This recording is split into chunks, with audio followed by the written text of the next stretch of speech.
आज का टॉपिक है एस्केरिस लैम्ब्रिकॉइड्स। ठीक है, एक कॉमन इंटेस्टाइनल पैरासाइट होते हैं ऑफ ह्यूमन में। इंटेस्टाइन में लोग पाए जाते हैं पैरासाइट के रूप में ह्यूमन बॉडी में। मार्फोलॉजी की अगर बात करें तो ये लोग elongated narrow and cylindrical body होती है इनकी। ठीक है, ये लोग डायमार्फिक होते हैं, यानी मेल और फीमेल दोनों अलग अलग होते हैं। फीमेल जो है बड़ी होती है, लार्जर होती है, 20 से 40 सेंटीमीटर यानी 20 to 40 सेंटीमीटर, और थिकनेस इसकी होती है 6 to 8 मिलीमीटर। मेल जो है स्मॉल होता है 15 to 13 सेंटीमीटर, और थिकनेस होती है इसकी 3 to 5 मिलीमीटर। ठीक है, इसके बॉडी की अगर हम बात करें तो इसमें एंटीरियर पार्ट होता है और एक पोस्टीरियर पार्ट होता है। एंटीरियर पार्ट में माउथ 3 लिप्स होते हैं, माउथ में 3 लिप्स होते हैं, जिसको upper lips and ventrolateral lips या लोअर लिप्स कहते हैं। तो एक अपर लिप्स हो गया और 2 वेंट्रोलेटरल लिप्स हो गए। अब हम लोग देखते हैं कि एक इंडिविजुअल्स का स्ट्रक्चर कैसा होता है, बॉडी कैसी होती है। Just a rough diagram of, मानते हैं कि ये मेल एस्केरिस है, this one is the smaller than female male, and इसका टेल जो है कर्व होता है। Curve tail is identification of male ascaris. ठीक है, यहाँ पे पीनियल सिटी होती है। ठीक है, दिस इज पीनियल सिटी जो कि मेल में पाया जाता है, और cloaca, this one is the cloaca. ठीक है, एक कर्व टेल है, कर्व टेल, जो कि पोस्टीरियर एंड पे आपको कर्व मिलेगा, और एक मेल का फिगर है। जो क्लोएका बात आती है, क्लोएका क्या है?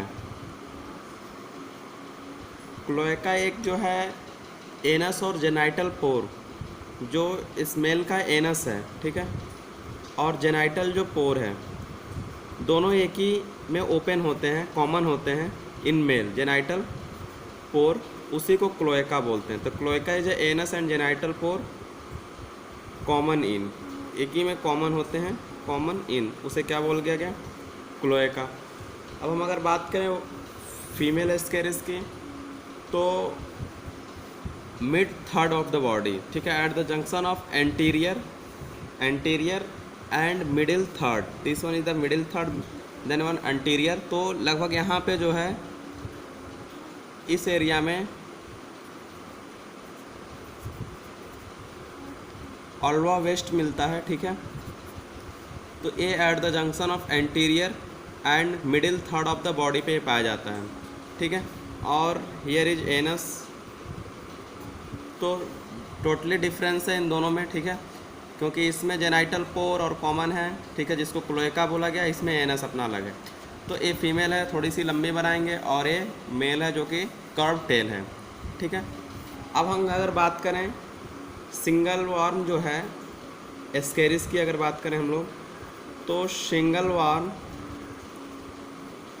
कैन ले अप टू 2 lakhs, यानी एक दिन में लगभग 2 lakhs एग जो है ये लोग ले आउट कर सकते हैं पर डे। कितनी बड़ी बात है, सिंगल वार्म कैन ले up 2 lakhs egg per day. ठीक है, जो कि पास आउट हो सकता है फीसेस के दौरान, which passed out in feces। ठीक है, अब चूँकि ये एग्स हैं तो ये फीसेस के दौरान पास आउट हो रहे हैं। ठीक है, तो इसमें 2 कंडीशन आती हैं कि इसमें से कुछ जो होंगे एक फर्टिलाइज्ड होंगे और कुछ अनफर्टिलाइज्ड होंगे। Fertilised and unfertilised egg, fertilised and unfertilised egg. ठीक है, तो हम कैसे पहचानेंगे? अगर पहचानना हो कि ये फर्टिलाइज है, ये अनफर्टिलाइज्ड एग है, तो जो फर्टिलाइज होंगे इंसेमिनेट के बाद बने होंगे, प्रोड्यूस बाय इंसेमिनेट फीमेल। ठीक है, जो कि ये कहाँ बनी होगी? इंसेमिनेट में। सही बात है, सेक्सुअल रिप्रोडक्शन इंसेमिनेशन हुआ होगा तभी तो फर्टिलाइज हुए होंगे। ये हल्के होते हैं, ये लोग लाइटर होते हैं, इसकी यही पहचान है, लाइटर, हेंस फ्लोट्स तैरते हैं in saturated solution, saturated solution, जबकि ये लोग सिंक कर जाते हैं इन सेचुरेटेड सॉल्यूशन। तो एक कॉमन सा जो पहचान है इनमें फर्टिलाइज और अनफर्टिलाइज एक के बीच में, ठीक है। अब हम अगर इसकी बात करें सबसे इम्पोर्टेंट लाइफ साइकिल के बारे में, लाइफ साइकिल ऑफ एस्केरिस, ठीक है। तो ये लोग का लाइफ साइकिल होस्ट सेल में लगभग 9 to 12 मंथ चलता है, ठीक है। In host cell 9 to 12 months, ठीक है। और एस्केरिस एक मोनोजेनेटिक होती है, यानी कि सिर्फ और सिर्फ एक ही होस्ट में अपनी पूरी लाइफ साइकिल ख़त्म करती है, तो एक मोनोजेनेटिक होती है। तो चलिए हम लोग देखते हैं लाइफ साइकिल के बारे में। लाइफ साइकिल के लिए कुछ इस तरह से पेज होने ज़्यादा ज़रूरी हैं, एक और ये दोनों साइड के, क्योंकि इसकी लाइफ साइकिल थोड़ी सी बड़ी है। तो हम लोग इस पेज से शुरू करते हुए इधर से ऐसे घूम के आएंगे, तो थोड़ा इस चीज़ का ध्यान रखना पड़ेगा, नहीं तो फिर जो सही तरीका है बन नहीं पाएगा। तो लाइफ साइकिल की अगर हम बात करें तो एडल्ट फॉर्म में, ठीक है, एडल्ट फॉर्म है, this one is the male and this one is the female. Let's suppose male है स्पर्म एंड फीमेल है ओवा, ये दोनों मिले और फर्टिलाइजेशन किए, फर्टिलाइज्ड एग बने, ठीक है, फर्टिलाइज्ड एग। अब एक फर्टिलाइज्ड एग जो है किसी ह्यूमंस के इंटेस्टाइन में होंगे। अब ये वहाँ पे ये लोग क्या होते हैं कि फिशेस के द्वारा ये बाहर आते हैं, आउट विद होस्ट फिशेस, ठीक है, होस्ट फिशेस। और सबसे ख़ास बात है इस एग की कि ये सॉइल में ये लगभग 5 से 6 साल तक 5 to 6 ईयर इन सॉइल में सर्वाइव कर सकता है।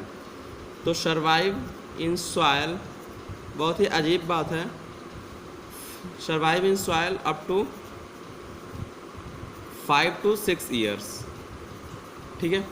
अब यहाँ से क्या होता है कि जब ये सॉइल में आ गया तो यहाँ पर इसकी स्टेजेस शुरू होती हैं। तो फर्स्ट स्टेज शुरू होती है, उसको बोलते हैं जुवेनाइल या रॉबडिटी फॉर्म, ठीक है। तो फर्स्ट स्टेज कनेक्ट रहना है, क्योंकि यहाँ से थोड़ा सा चीज़ें याद करते हुए चलेंगे।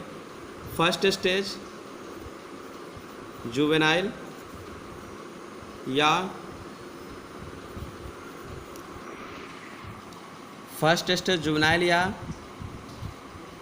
रैबिडिटी फॉर्म, ठीक है, रैबिडिटी फॉर्म लार्वा। वाइवा में पूछा जाता है कभी कभी कि first stage of Ascaris in soil, तो फर्स्ट स्टेज जुवेनाइल स्टेज होता है या फिर रैबिडिटी फॉर्म ऑफ लार्वा, ठीक है। उसके बाद से सेकंड स्टेज जुवेनाइल का, फिर ये आगे जाते हैं। तो फिर क्या होता है यहाँ पर अब सेकंड स्टेज पे क्या होता है कि पीपल जो हैं, लोग जो हैं, अगर contaminated food and water intake करते हैं तो ये उसके साथ इंजेस्ट हो जाता है। तो मैं लिखता हूँ यहाँ पे, सिंपल सी बात है कि पीपल या पर्सन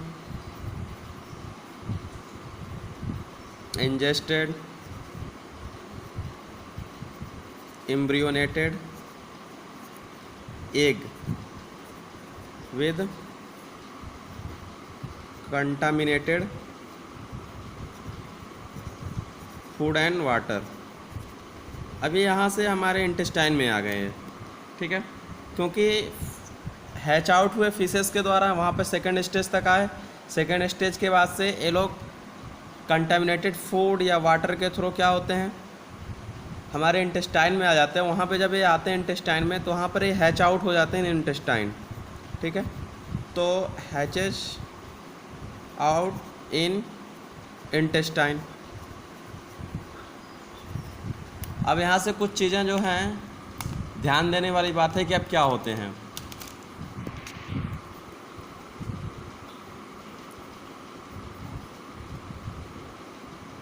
हैच आउट होते हैं, फिर इंटेस्टाइनल वाल को जो है पेनिट्रेट करते हैं, मोर थ्रो इंटेस्टाइनल वाल, ठीक है, और आते हैं ब्लड कैपलरी में, ब्लड कैपलरी में। तो इंटेस्टाइन से अभी आ गए ब्लड कैपलरी में, एम्ब्रियोनिडी, वहाँ पर ब्लड कैपलरी में मेजेंट्रिक वेन है, हिपैटिक पोर्टल वेन है, फिर लीवर कैपलरी, हिपैटिक वेन होते हुए ये लोग लीवर में आते हैं। मैं क्या बोल रहा हूँ, अगर किसी को फर्स्ट ईयर की एनाटॉमी याद आ रही होगी तो इन मेजेंट्रिक वेन, ठीक है, mesenteric vein, then after in hepatic vein, उसके बाद से इन हिपैटिक पोर्टल वेन पाले जाएंगे, ठीक है, उसके बाद से फिर liver capillary, in liver capillary, वहाँ से पहुँच जाते हैं कहाँ, लीवर में। तो ये पूरे प्रोसेस लगते हैं 3 to 4 डेज, यानी लीवर तक आने में इनको लग गया कितना, 3 to 4 डेज। तो फिर से बात समझना, इंटेस्टाइन से ये ब्लड कैपलरी के थ्रू, यानी कि ब्लड स्ट्रीम के थ्रू कहाँ पर पहुँचे, लीवर में। फिर ये लीवर के बाद से पहुँचते हैं हार्ट में, इन पोस्टीरियर वेना केवा, इन पोस्टीरियर वेना केवा, फिर उसके बाद से राइट ऑरिकल से होते हुए हार्ट में पहुंचते हैं। This one is the right auricle, और वहाँ से पहुंच गए हार्ट में। यानी कि सेकंड ऑर्गन जो है इन्फेक्टेड हुआ हार्ट। फर्स्ट क्या था, एक तरह से देखें इंटेस्टाइन, इंटेस्टाइन के बाद से लीवर। जिनको ये नहीं याद हो रहा है तो डायरेक्ट याद करेंगे, हैच आउट इंटेस्टाइन, 1-2 वेन का नाम लिखेंगे, लीवर, लीवर के बाद से हार्ट में। अब ये हार्ट से फिर ये पल्मोनरी आर्टरी और लंग्स कैपिलरी के द्वारा पहुंचेगा लंग्स में। मैं क्या बोल रहा हूँ, हार्ट में आ गया, हार्ट से फिर कहाँ जाएगा, in pulmonary artery. Pulmonary artery कुछ नहीं है, बस जिनको स्ट्रक्चर याद आ रहे होंगे उनके लिए आसान होगा। Pulmonary artery, then after in lungs capillary, in lungs capillary, उसके बाद से पहुंच गया कहाँ, लंग्स पे।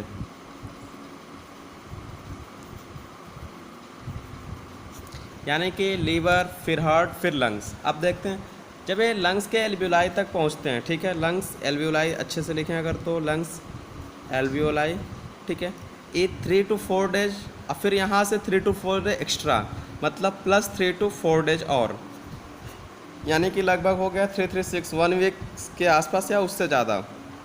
इंटेस्टाइन से अगर जोड़ा जाए तो कितना लग जाएगा, 6 या 8 डेज हो जाएंगे, और यहाँ से फिर से 3 से 4 डेज। उसके बाद से लंग्स में जाने के बाद हम अगर ध्यान दें तो सेकेंड स्टेज पे हम लोगों ने इसे इनटेक किया था कंटामिनेटेड फूड के द्वारा। उसके बाद से कोई स्टेज नहीं आई, तो थर्ड स्टेज इसकी शुरू होती है लंग्स के एल्वियोलाई में। तो सेकेंड स्टेज के बाद से इसकी आती है थर्ड स्टेज, और थर्ड स्टेज है सेकेंड मॉल्टिंग का। This one is the third stage या थर्ड जुवेनाइल स्टेज।